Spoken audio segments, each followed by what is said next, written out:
بسم اللہ الرحمن الرحیم۔ غفلت دور کرنے کا نسخہ۔ اگر آپ دین سے غافل ہیں اور سیدھے راستے سے بھٹکے ہوئے ہیں یا برے افعال میں مبتلا ہیں،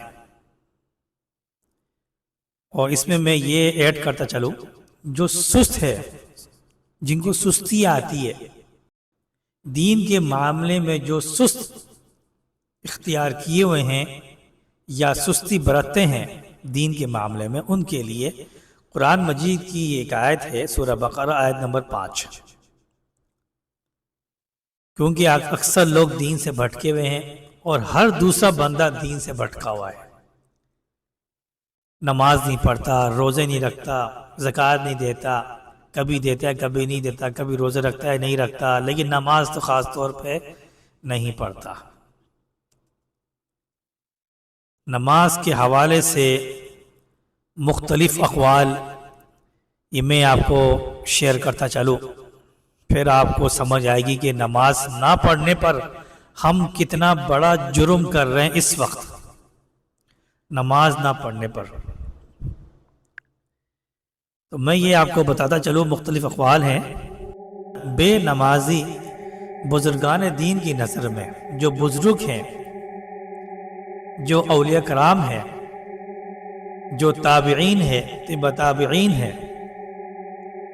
ان کی نظر میں نماز نہ پڑھنے والے کا کیا حکم ہے، یعنی ان کی نظر میں بے نمازی کا کیا حکم ہے، جو نماز نہیں پڑھتا ان کے بارے میں کیا حکم ہے۔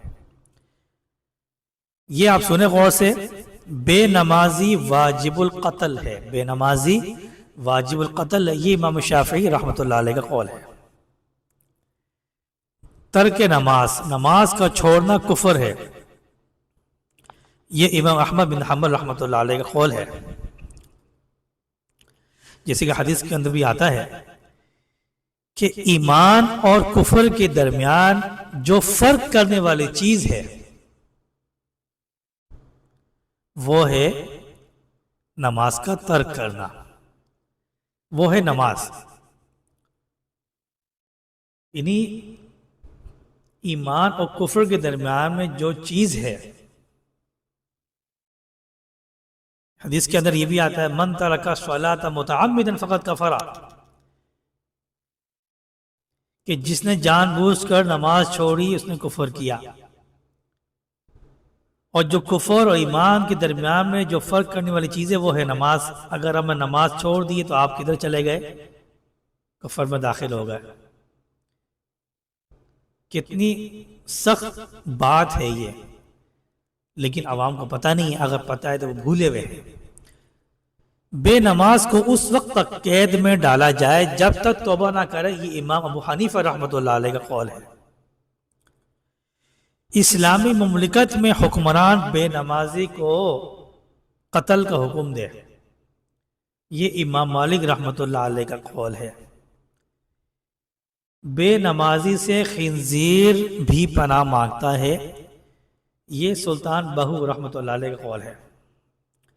جو شخص جان بوجھ کر نماز ترک کرتا ہے، موت کے وقت اس کا ایمان چھن جاتا ہے، یہ فرید گنج شکر رحمۃ اللہ علیہ کا قول ہے۔ بے نمازی مر جائے تو اس کی نماز جنازہ نہ پڑھی جائے اور نہ ہی اسے مسلمانوں کے قبرستان میں دفن کیا جائے، یہ شیخ عبد القادر جیلانی رحمۃ اللہ علیہ کا قول ہے۔ یہ مختلف اقوال ہیں بے نمازی کے بارے میں، اور لوگ کہتے ہیں کہ اللہ تعالیٰ معاف کرنے والا ہے۔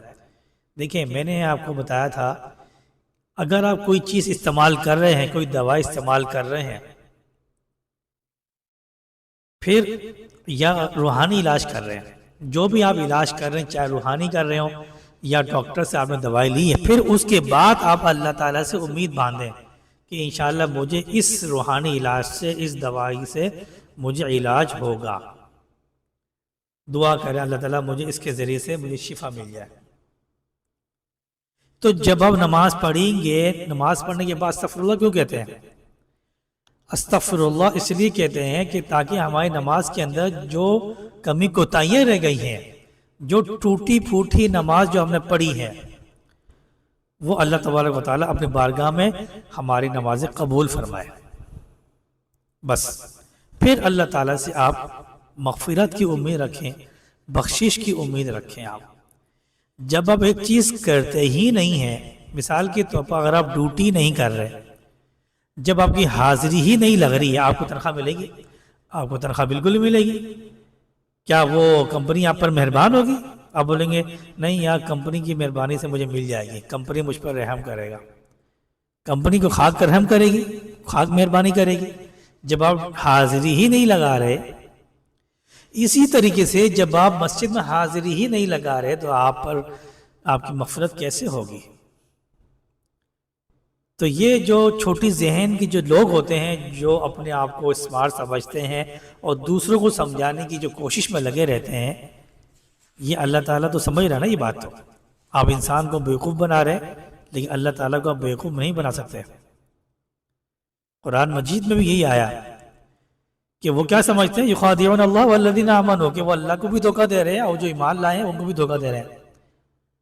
حالانکہ آگے حقیقت بتا دی، وما یخدعون الا انفسهم وما یشعرون، وہ صرف اپنے آپ کو دھوکہ دے رہے ہیں، انہیں شعور ہی نہیں ہے۔ وہ سمجھ رہے کہ ہمیں دھوکہ دے رہے ہیں، وہ در حقیقت ہمیں دھوکہ نہیں دے رہے، وہ اپنے آپ کو دھوکہ دے رہے ہیں، لیکن انہیں شعور نہیں ہے۔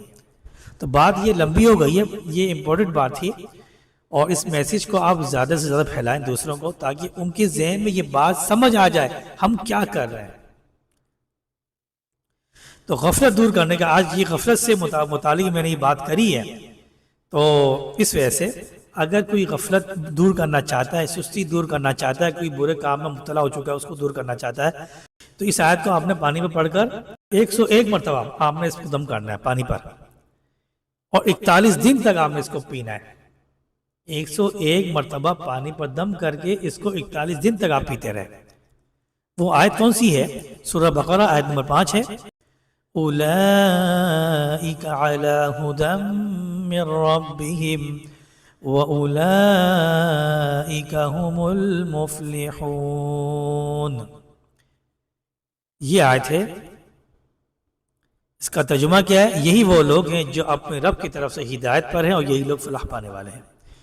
تو انشاءاللہ اس آیت کو آپ 101 دفعہ پڑھ کر پانی پہ دم کریں اور 41 دن تک پیتے رہیں، انشاءاللہ آپ کی غفلت اللہ کے حکم سے دور ہو جائے گی۔ اور ساتھ یہ توبہ بھی کر لیں کہ آئندہ ہمیں نماز بالکل بھی نہیں چھوڑنی ہے۔ نماز تو کسی حالت میں معاف ہی نہیں ہے، تو پھر ہم کس حیثیت سے، کس وجہ سے ہم نماز کو چھوڑتے ہیں؟ مجھے آج تک یہ سمجھ نہیں آئی۔ اگر آپ وقت پر نماز ادا نہیں کر پائے، حالانکہ وقت پر نماز ادا کرنا اللہ تعالیٰ کو یہ محبوب ہے، لیکن اگر نماز نہیں پڑھ پائے تو پھر آپ قضا نماز بھی پڑھ سکتے ہیں، لیکن اس کی عادت بنا لینا مناسب نہیں ہے۔